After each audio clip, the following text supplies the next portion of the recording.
Welcome to this fifth lecture on stochastic and neural models for speech recognition. Uh, so this is the agenda for this class. We'll revisit map estimation, where in the second lecture we have seen how to estimate the model parameters of Gaussian with unknown mean only as the parameter.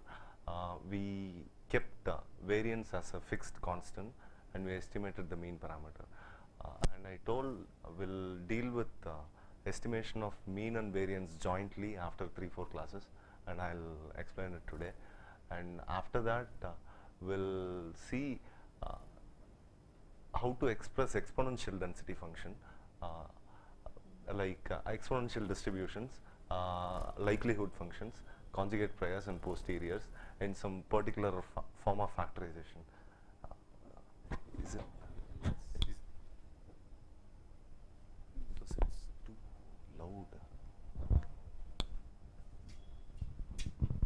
So in this class we'll see how hello. Okay. So in this class we'll see how do we express the exponential family of density functions, and how to express this likelihood function as some factors, and through that factorization we can get the conjugate priors a bit easily and estimate the posteriors also very easily. And then at the end we'll see the expectation maximization algorithm when we have a posteriori function as the maximum. I mean, we have to maximize a posteriori function rather than ML likelihood function. Use a posteriori function to estimate the parameters of in a hidden random variable setting. Okay. So now we'll revisit the estimation techniques that we have seen in the second lecture. So we are given some model which had generated some data samples x1 to xn, and they are IID, and when we have to do estimation using this map criteria, first step is to get the data likelihood. That is nothing but the joint density of the data D given x, which is nothing but product of the individual density individual likelihoods.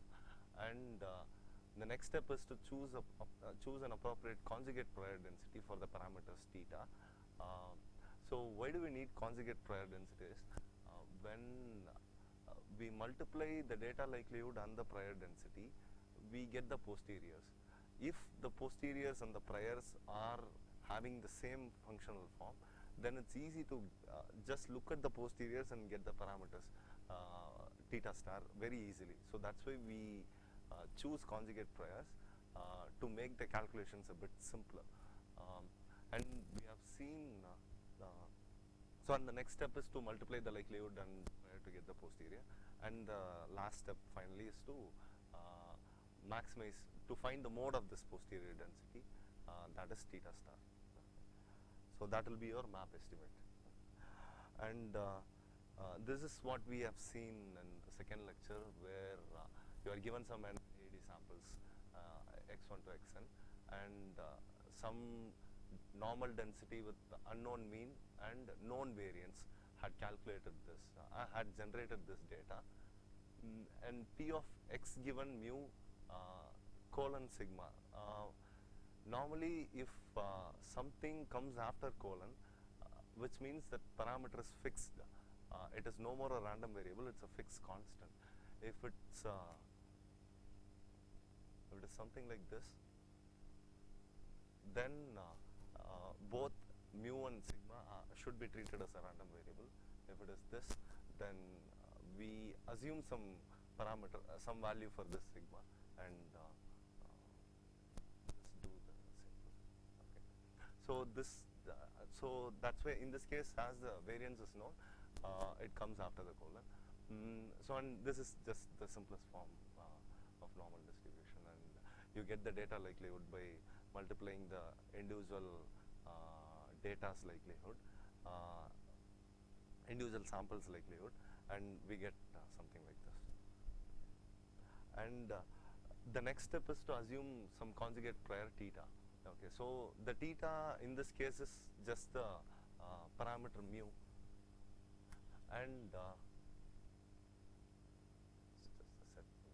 and when you have the likelihood of this form, so what happens is when you take this product inside the exponential, you will have something like, I mean, you have to take log of this one, so you will have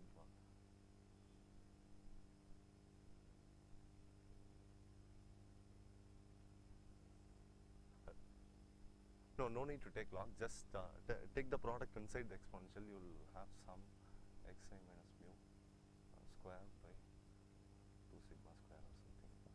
Okay, and you will have some whatever the constant, anyway, it doesn't matter. Now here the parameter mu, I told you even though this is a likelihood function, just for a moment we can treat this as a parameter. Okay, so this has xi as a parameter. I mean xi, this function is with respect to xi, but just for a moment treat mu as a parameter. Now this has some function mu square plus something into mu plus some constant. Okay, this is how it looks like. Now which density has parameter in mu which follows the same functional form, something for the exponential. So this is nothing but your normal density function itself. So your conjugate prior, which is p of mu, should be a normally distributed random variable. I mean mu should be a normally distributed random variable with some mean, we'll call it as mu naught, and with some sigma sigma. Okay, so and here it is PR. Okay, so we'll have it as PR. Okay, so PR means prior, mean of the prior, and the standard deviation of the prior. So these are called as hyperparameters of the prior density, and when you multiply this density with the likelihood, we'll get something like this, and even this is of the same form as the prior. The posterior is also of the same form of the prior. Then we'll do some factorization and we can get the mode of this function a bit very easily. Okay, so it is nothing but, mode is nothing but mean in case of exponential density. So when you take roots of that one, then you will get something like this. Okay, so this is nothing but your map estimate of mean, where you have two terms. One is the maximum likelihood estimate term, and whatever the prior knowledge which you had, so that is mu PR, and the final map estimate is nothing but convex combination of your ML estimate and prior knowledge that you had prior, that is mu PR. Okay. So this is what we had seen in the second class, where your sigma is known, but now let's treat both mu and sigma as unknown, and we have to estimate the quantities in a joint fashion. Okay. And we are given some NIID samples, and we know the likelihood, where note in this case the semicolon is not there, it's just comma, so both are treated as random variables. So now we got the likelihood, data likelihood function, and the next step is to get the what is the prior for this problem. So here the prior for this problem is Gaussian gamma density function, because see here we have two parameters inside exponential, and when we wanted to calculate prior, even the prior should also have something like, if you take mu and sigma square as the sigma or sigma square, you can take anything, whatever the parameters you want, and it should have the same functional form. And when you multiply this prior with the likelihood, each of the terms of this whatever it's multiplying the parameters that you have should add together, because it's an exponential, and you can get the final posterior densities parameters just by looking at whatever comes after the multiplication. Okay, but it is a bit difficult to understand, okay, why the prior for this problem should be a Gaussian density function.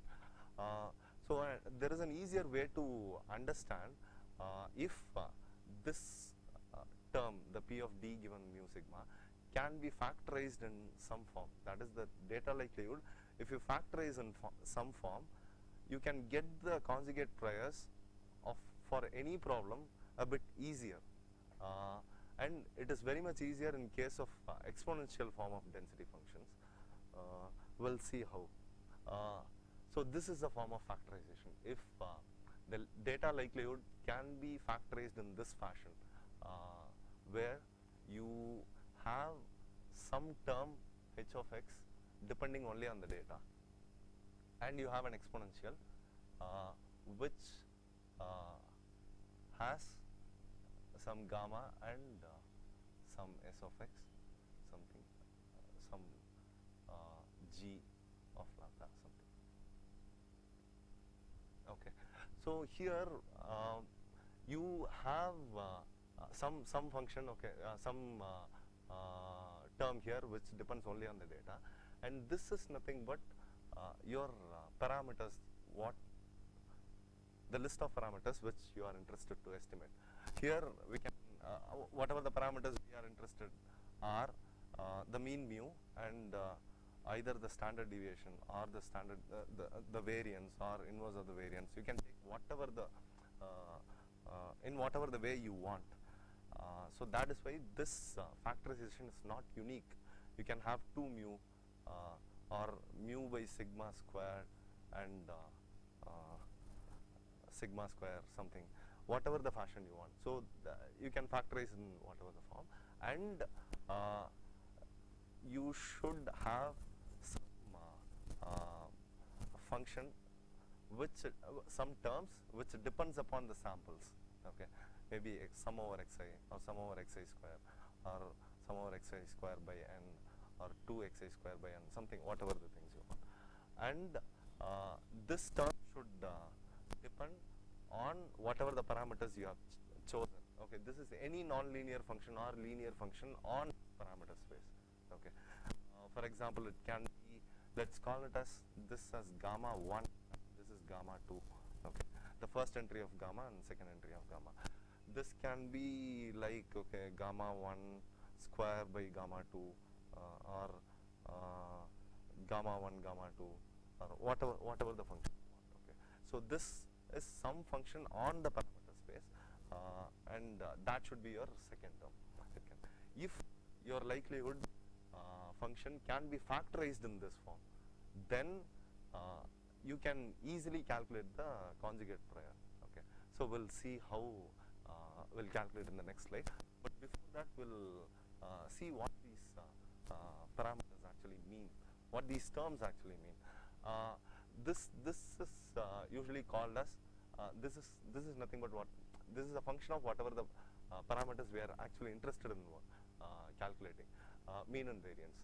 But if we factorize the likelihood term, we'll get something apart from the parameter. Okay, maybe instead of mu and sigma square, you will get mu square or mu square sigma square, something. Okay, so if it is factorized in that fashion, whatever the gamma you get, that is called as natural parameter.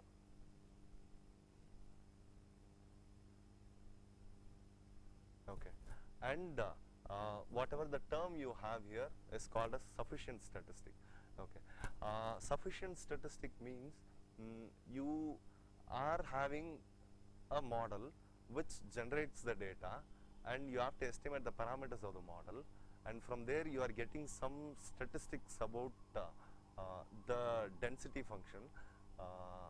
For example, the mean estimate mu cap and sigma square estimate, this thing. Okay, and this is nothing but whatever the sample average you have, and this is nothing but xi minus whatever the sample average you have, square 1 by n or something. Okay, if I have one more statistic, okay, for example, something else, okay, beta or something, which is nothing but xi minus mu, the whole cube divided by n or something. Okay. So if you are having some other statistic, even this is a statistic. A statistic is nothing but a function of whatever the data samples that you have. Okay, so you have three such statistic, and if I ask you whether this set is a sufficient statistic or not, it is not actually for a Gaussian density function, because you can get whatever the information you can deduce whatever the information that you want about the data, about the density function, from only this and this. Okay, so if you can do that, then you don't need any other statistic. Okay, so that is why this is not a sufficient statistic, and only this and this are sufficient statistic. Similarly, if you have something like this, let's call it as theta 1. Okay, theta 1 is nothing but sigma I. Okay, and theta 2 is nothing but sigma I square. This can also be a sufficient statistic for the normal density function. Okay, so so that's all. The sufficient statistic property is you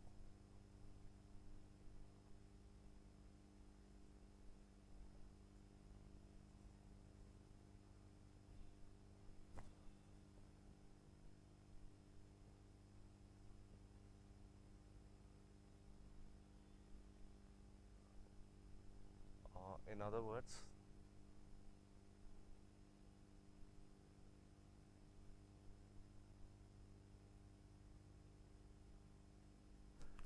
let's consider this term, which means you wanted to know something about the parameter, and I am given the data as well as its sufficient statistic. You don't need anything apart from the sufficient statistic to infer about the data, which means this term, the parameter term, doesn't depend upon the density of the parameter, doesn't depend upon the data at all. It just depends upon the sufficient statistic. So that is why this is some nice property. This is what it should follow. Is the actual definition. From here, if you can apply Bayes rule and change and move the terms around, you can easily get this term. So this is what, and the vector of that is nothing but s of x. Okay. So whatever the sufficient statistic you have, so just stack it in a column. That is nothing but your s of x. Yes. Yeah, it need not be unique. That is why I told you, right? This factorization in most cases not unique. I mentioned two such set of sufficient statistics. One is xi sum, xi square sum. The other set is xi sum and xi minus whatever the mu squared by n. Even okay, simple xi by n. Okay, so even these two. Okay, xi square by n. These two are different. This is another set. This is another set. You can factorize even in this form, or even this is a sufficient statistic. Both are different, but they are sufficient. Okay. So and what about this function? This function is usually called as logarithmic normalization factor, but forget about that name. It is just you can view it as some non-linear function or linear function of this parameter, natural parameter. As I told you, okay, so if mu and sigma are the natural parameters, it may be mu squared sigma squared plus mu by sigma, something like that. So some terms will come. Okay. So if your likelihood can be factorized in this form, then it is much more simpler to solve the problem. Okay. So this is the likelihood, and we have to factorize this in the form which we wanted. So you just take the sum inside, you expand the square, take the sum inside, and then split the exponential.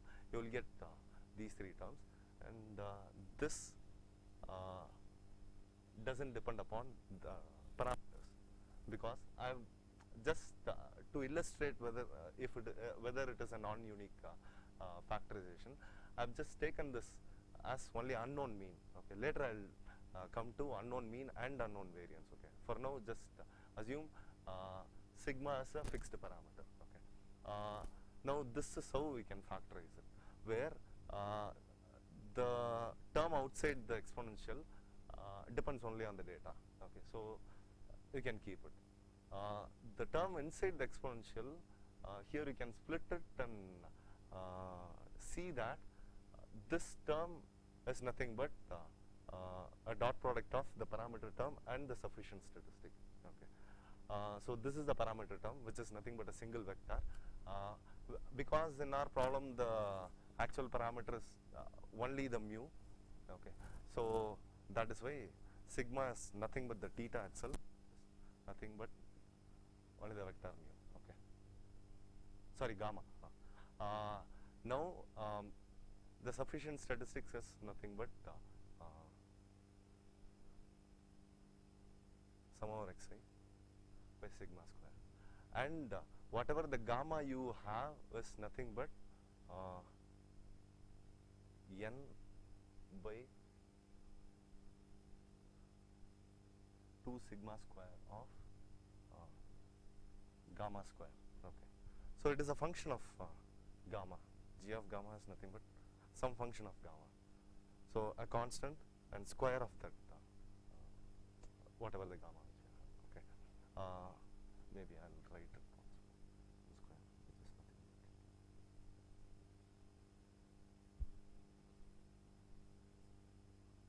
but. Okay, so yes, we have now factorized in this form, and we can also factorize in this form, where you take mu by sigma square as natural parameter and remove this term. Okay, so and the rest of the things are all the same. Okay, so this is how you can factorize this likelihood in two different ways. So just to illustrate that this factorization is not unique. Now we are not interested in this problem. We are interested in this problem, where you have both mean and variance as the unknown parameter, and in that case the likelihood is just the same, and we have to now factorize this. So these are some of the rules for factorization. See, if there are parameters outside exponential, what you can do is we can take that parameter. For example, if in case of Gaussian, there is a parameter sigma square outside the exponential. So what we can do is we can take exponential of log of whatever the 1 by sigma square we have, maybe root. Okay, what we have, and take it inside the exponential. In that case, it will be a bit easier for factorization. And if there are only data terms outside the exponential, then okay, that is well and good, because we have h of x here, so that is fine. And the third is, if there are both data and the parameter terms multiplied together outside exponential, then you can take logarithm of that one, bring inside, or in some way we can bring it inside. And if there are data terms inside the exponential, then we don't have a term inside exponential, whatever the factorization we have, there is no separate term for the data alone. So you have to bring it outside, okay, so that it will come and join h of x. And the fifth is, if there are only parameter terms inside exponential, then you can keep it inside, because it comes inside g of gamma. And if there are both data and parameter terms inside exponential, which are getting multiplied together, then we'll keep it as such, because it comes under gamma s. Okay, so this is how these are some of the rules that you can remember just to handle whatever the type of factorization that we want. So this is lovely. Okay, so this is Valentine's week, right? So okay, so any exponential family density functions can be factorized in this form. The likelihoods of the exponential densities can be factorized in this form. We'll see. Okay, so this is the problem which we have, and we'll expand the squares and split the terms. Now we get something like this. Now we have seen the 6 rules. Okay, so we'll apply each of the rules here. Okay, and we get something like this. We have a parameter term. Okay, so we have to take it inside. So that is what is done here. You take logarithm, exponential of logarithm of this term, and move it inside. We'll get something like this here. Okay, now we have a mu square term and a mu term and a constant term. Okay, all are divided by some parameters. So there is no term to be taken outside. Okay, so everything, both the parameter terms and the data terms are mingled together. So we have to keep it inside the exponential only. So nothing to take out. So only one is there outside. So that is a simple h of x. And if we keep the natural parameters as mu by sigma square and 1 by sigma square, then you can factorize this. I mean, just by simple factorization itself, okay, you can get it like this. Okay, so here now we can see that this is nothing but the natural parameter, and this is your sufficient statistic minus your g of gamma. The g of gamma here is nothing but some log of 2 pi log of 1 by gamma 1, 2 pi into 1 by 2 pi by gamma 2. Okay, and this is nothing but n gamma 1 square by 2 gamma 2.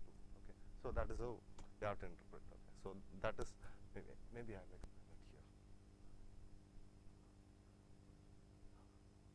Okay, the g of gamma is nothing but n by 2 log 2 pi by gamma 2. Okay, and maybe g of gamma is nothing but g1 of gamma plus g2 of gamma, and where g1 of gamma is nothing but this, and your g2 of gamma is gamma 1 square divided by gamma 2. So this is very simple one. So this is nothing but some parameter, some term which is a function of your natural parameters gamma. So we have such case. Okay. So if there are instead of Gaussian, we are now dealing with Gaussian. If it was an exponential or a gamma or a Gaussian Laplacian multinomial, any of these densities can be likelihoods of these densities can be factorized in this form very easily. Okay. So now we have factorized it in this the likelihood function in that way. Now how do we choose prior? Okay, that to conjugate prior, which when multiplied with the data likelihood will get the same form for the posterior. Okay. So we can blindly choose the prior as so the likelihood is factorized in this form, h of x into exponential of s minus g gamma, okay, and you can blindly choose this parameter to follow to, I mean, this is proportional to exponential of gamma transpose nu. Okay, both looks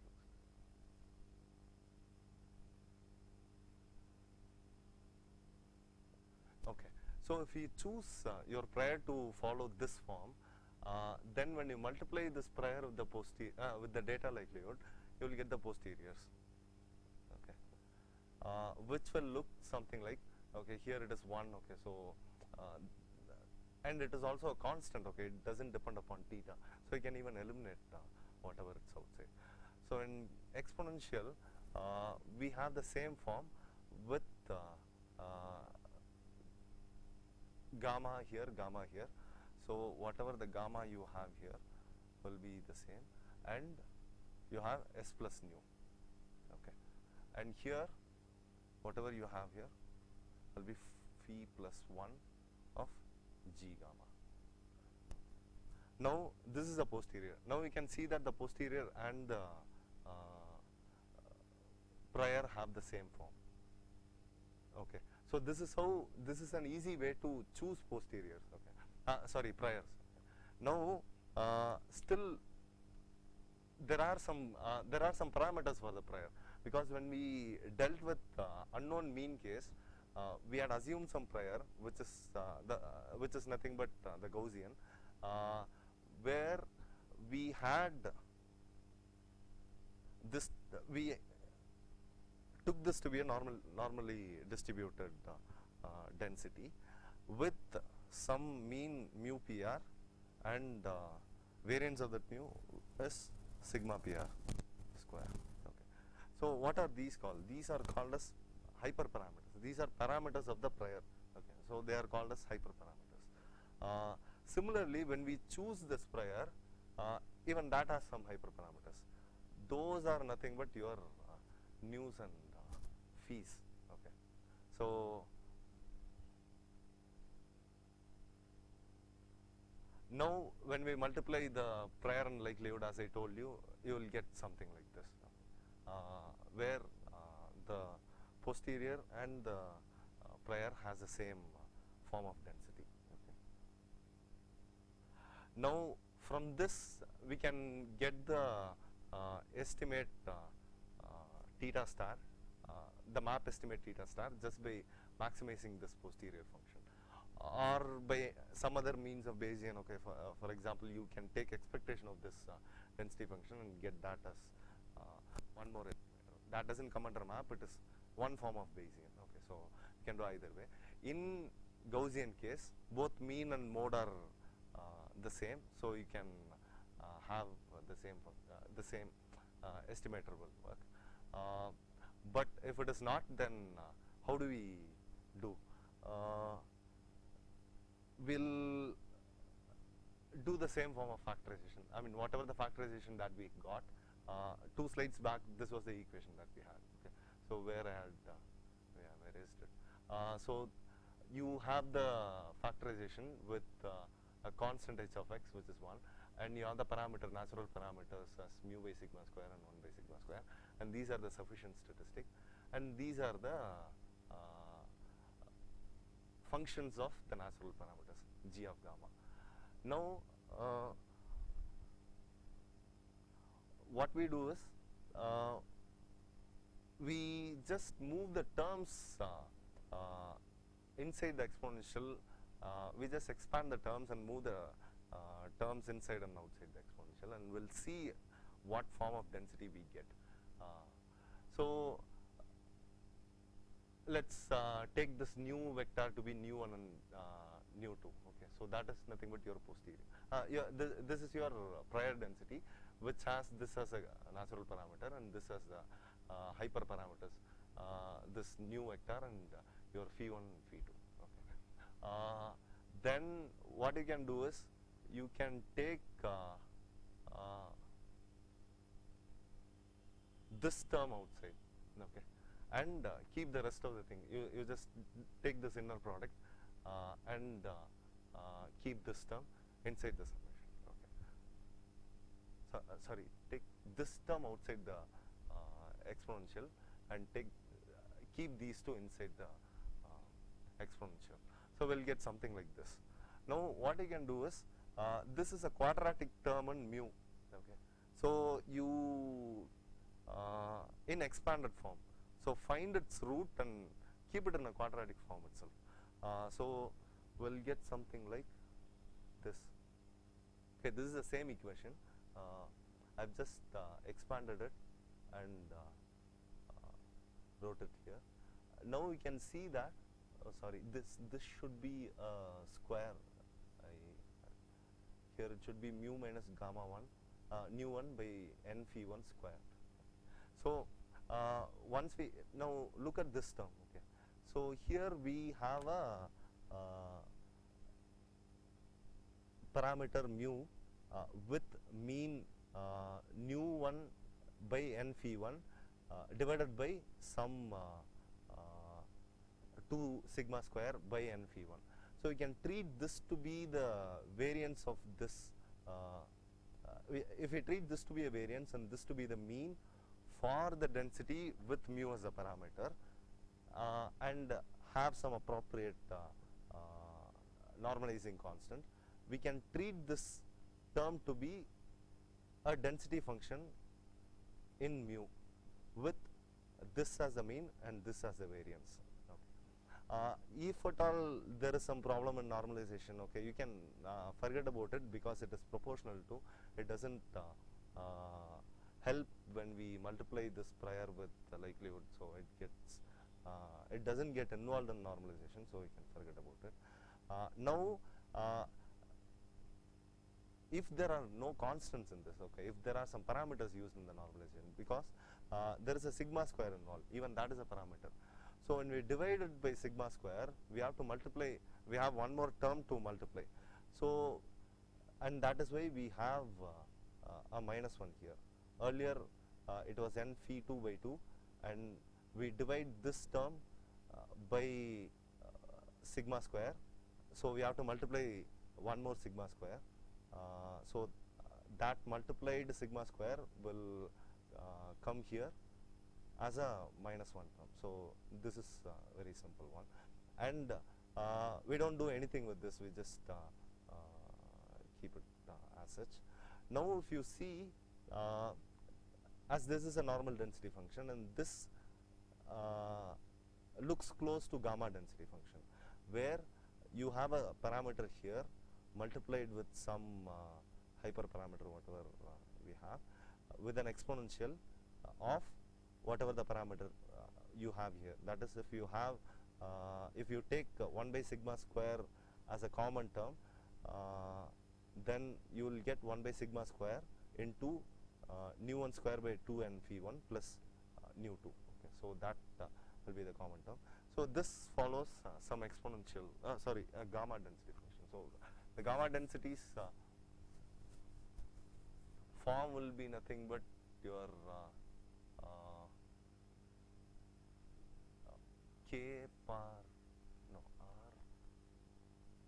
r par x exponential of some k into some constant, okay, some minus. So here you will have some hyperparameter, and this will be nothing but your scale parameter, and this is nothing but your shape parameter. So this follows the same form as gamma density function, this term, okay. This entire term can be expressed as a gamma density function with this as the parameter, 1 by sigma square as the parameter, and this as the rate, and this as a, this as shape, and this as a scale parameter. Okay. So likewise, the first term, as we have seen, okay, this is the mean and this is the variance of the normal distribution with parameter mu. Okay. So now this final density is called as Gaussian gamma or normal gamma density function. Okay. And that will be nothing but your functional form for the prior density. Okay. So just as a shorthand notation, what you can do is you can combine these two together, these two normal and Gaussian gamma, to call it as a normal gamma, and keep the parameters of each of the density functions here and here, and each of the hyperparameters of the density functions are clubbed together, and they form the parameters of hyperparameters of this normal gamma density function. Okay. And this is a nice factorization where the normal gamma density function, the prior can be split into two functions, one is normal and one is gamma. one will tell you about the mean and the other will tell you about the variance, okay, or the inverse of the variance. So multiplying this density function, normal gamma density function, with the likelihood function will again get a normal gamma density function with parameters, with hyperparameters as this, and from here you can see, you can just move some terms around and do some substitution, and you can get the final estimate for the mean is nothing but some convex combination of the ML estimate and the parameter, hyperparameter which you have chosen. And even here, even the variance, the inverse of the variance is nothing but whatever the, sorry, this should be sigma squared, okay. I have written inverse, but it should be sigma square. Okay, so this is nothing but some combination of the second order moment and your assumed mean, sorry, your estimated mean from the posterior, and some assumed hyperparameter which you have chosen. So even here the convex combination of the ML estimate and the assumed parameter will come into picture. Okay, so this is the final estimate of by when you jointly estimate mean and the variance, you will get this as the map estimator. But if you keep only the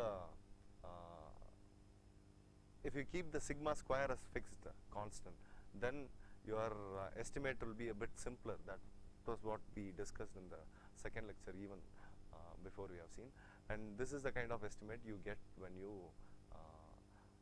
treat both mu and sigma as unknown random variables and estimate them in a joint fashion.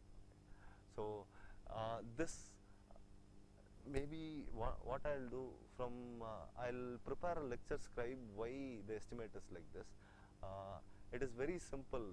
When you have a density function like this, you maybe I'll explain it in a lecture scribe better, but because if I explain it here in the slide, it will get cluttered, so I preferred not to keep that.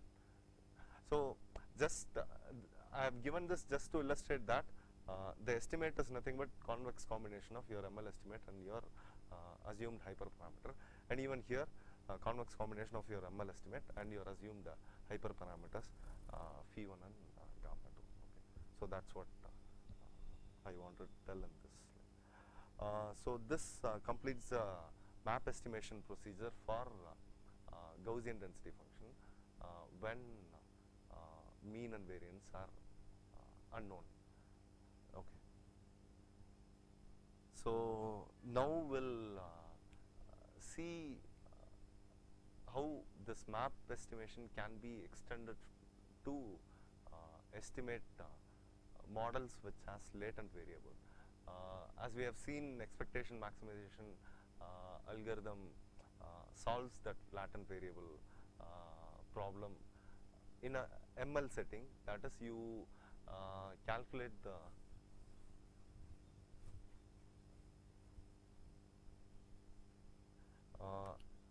so you have a model with parameter theta, and you generate the data x through the random variable z. So this is called as hidden random variable. It is unobservable, and we can observe only the samples x. Okay, and we have to and if we can characterize the joint density of both the random variables, then, and if we can choose a functional form for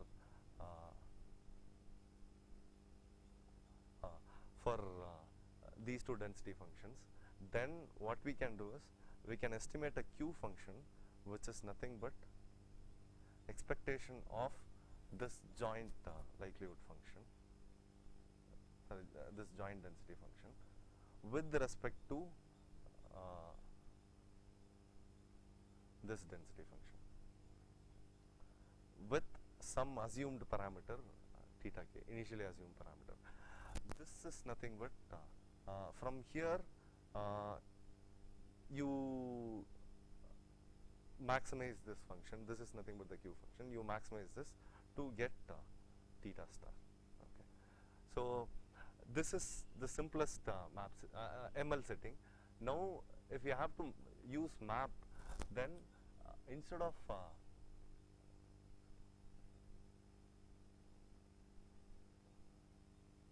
maximizing this p of x given theta, what we do is we maximize p of x given theta into p of theta. So this is the only difference between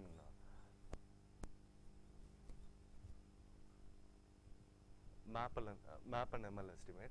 And as we know that this is a bit complicated density, what we do is we introduce hidden variable. So this, using Bayes rule,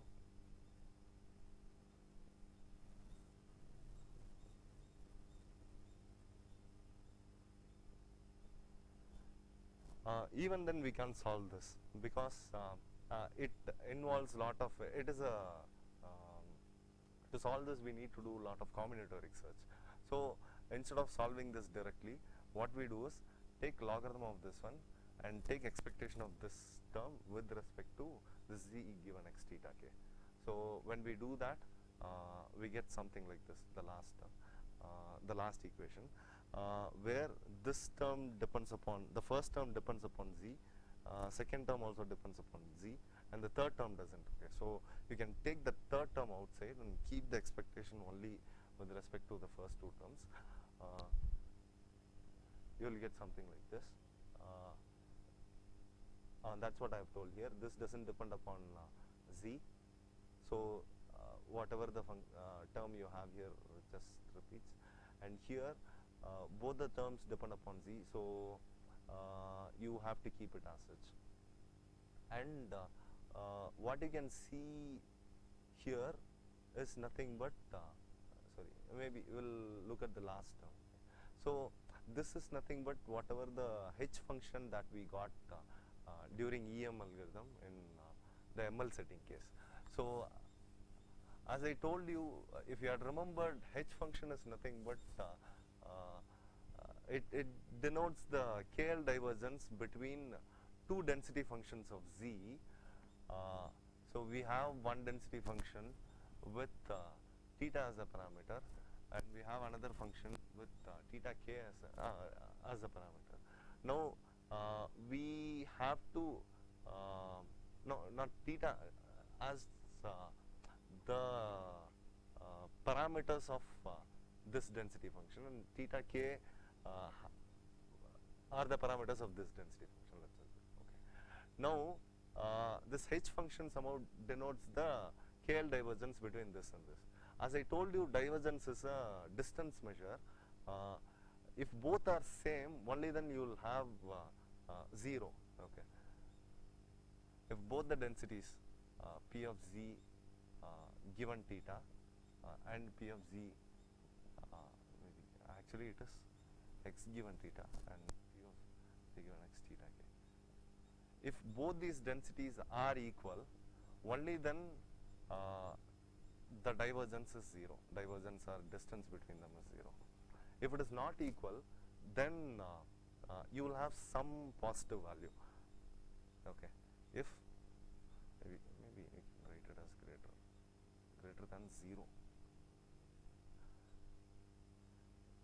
If z given x theta is not equal to z given x theta k, then the divergence is 0. The divergence is greater than 0. Okay. So that is what this is. Okay. So you have one density with theta and one density with value theta k, and when you take and your ultimate aim is to choose some theta. Okay. So if you choose theta to be anything apart from theta k, then this term will be greater than 0. So So anyhow, we are getting that. Okay. Maybe negative of that term. Okay, negative of that term is nothing but your KL divergence. Okay. So and anyhow, you are maximizing this for any theta k. So there is no additional information for this one. So you can neglect this term in the maximization procedure and keep only the first two terms. And the first two terms are nothing but the Q function for map. In case of ML, we had the Q function to be just Q function in case of ML. Maybe I'll write. It's nothing but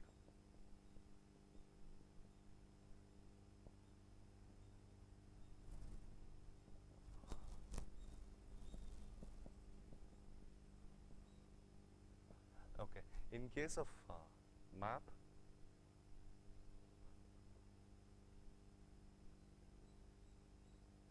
you will have both the likelihood, the data and the joint likelihood of the data and the hidden variable, as well as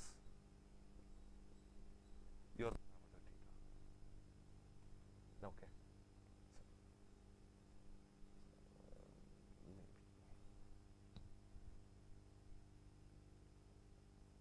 Maybe I'll write here. So as well as your prior density theta.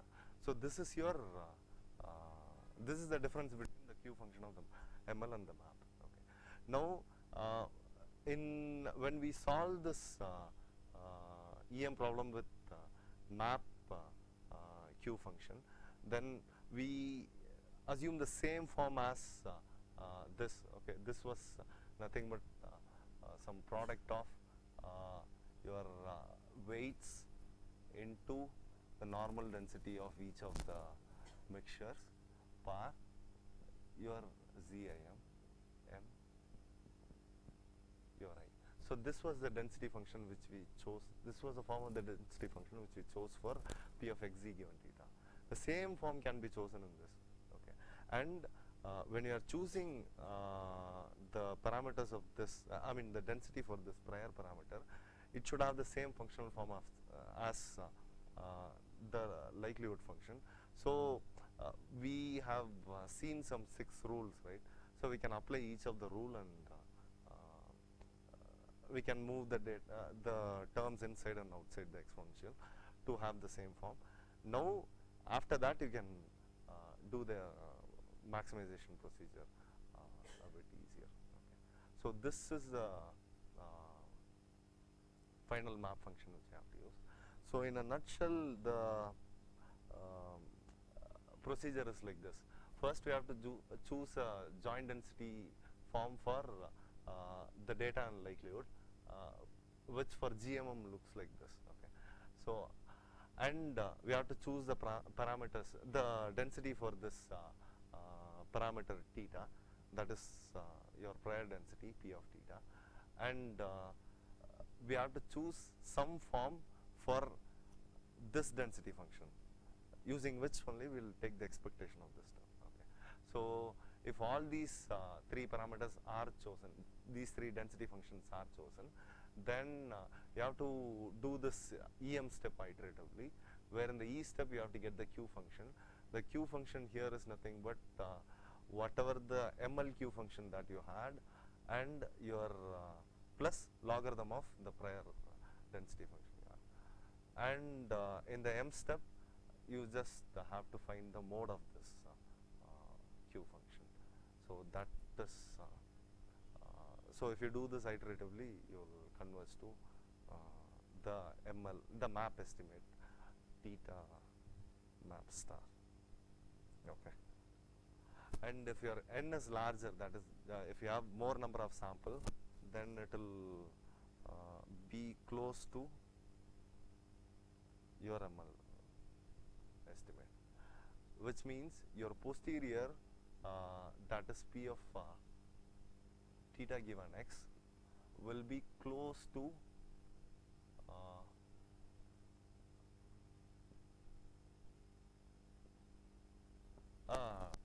Dirac delta function. Okay, at your parameter, your ML estimate. Okay, so it will get peaky if you have more data. If n increases, it will get more peaky, and which means the variance of the posterior will get reduced, and it will go close to a delta function, Dirac delta function.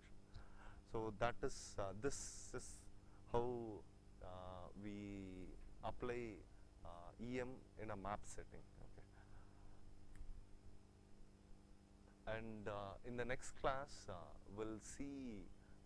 Up to now, we have dealt with models that captures only static variability in speech, but by assuming that the data samples are coming from independent and identically distributed density function. Okay. But in case of speech, we have both static and dynamic variabilities, and the dynamic variabilities are nothing but whatever the variations you have across time, and static variability means whatever the variabilities that you have within a particular time frame or something. Okay. So speech has both these variabilities, and we have dealt only with a static variability case, whatever the model, the GMM, the Gaussian model, and everything. Now to capture the dynamic variabilities, that is temporal variabilities, then we should assume the data to be not to be IID, that is they are dependent. Okay. So the present sample may depend upon the previous sample, or previous one sample, or two sample, or three sample, something like that. So we have to make that assumption, and if it depends on only on the previous sample, then it is first order Markovian. If it is depends upon two previous sample, it is second order, and so on. Okay. So just the first order Markovian assumption itself will work well, because even you can think of it as a an LTE system and IAR filter. Okay. So even though the present output depends upon the past output, it actually depends upon the input of from the beginning, whatever the input you have given, it depends upon every input, but it weighs accordingly. Okay, whatever the thing. Okay. So similarly, even if the present sample depends upon the past sample, even the past sample would have depended upon the previous sample. Okay. So in turn, the present sample depends upon whatever the previous sample that you have, but in first order Markovian assumption, we model only the dependency on the past sample, not on the previous thing. It recursively assumes all this thing, and this kind of models are a bit why I have told that dynamic variabilities are important is, one is even apart from speech. Okay, it is more important because during Cold War and World War time, all Russians had an edge over the US air force or space program or something, only because of this state space model. This is nothing but a form of state space model. In control systems, you have some output and you have some input. So you have to control the output by controlling the input. If there are fluctuations in the output, what you do, you have some controller, you take feedback from it and change the input accordingly. Okay. But if you have two such system, three such system, where you give one input to each of the system, and the outputs are in turn, output of one system in turn depends on the input of the input of one system and output of the other systems and so on. So in that case, to model multi-input and multi-output system, this state space model works very well. Okay. So that is so we'll see one such state space model named hidden Markov model in the next class. Okay. So, thank you.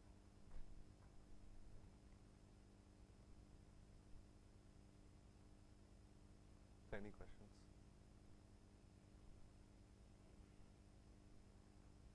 So for hidden Markov model, we'll deal only for map ML case. Okay, I don't know, we will not deal with map case. Maybe for GMM, we have seen GMM estimation for ML case.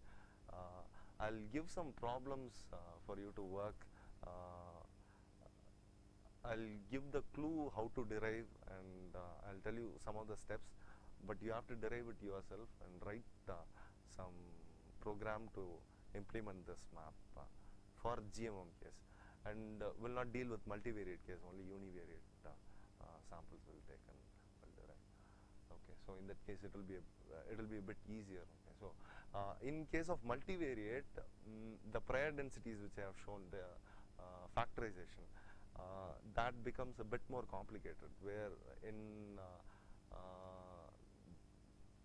univariate case you had a single vector gamma, and you had a single statistic vector minus whatever the g vector that you have, which depend upon this one. Okay, so here this looked a bit simpler. In case of multivariate case, there will be lot of matrices involved. Okay. So maybe we will not go into detail to that. If you are interested, you can contact me. I'll tell you something about this if you wanted to know. But in this course, we'll deal only with univariate case in case of map. Okay. So next week, I'll send you some of the questions and whatever the steps which are required to solve this, solve those questions. And you have to write programs.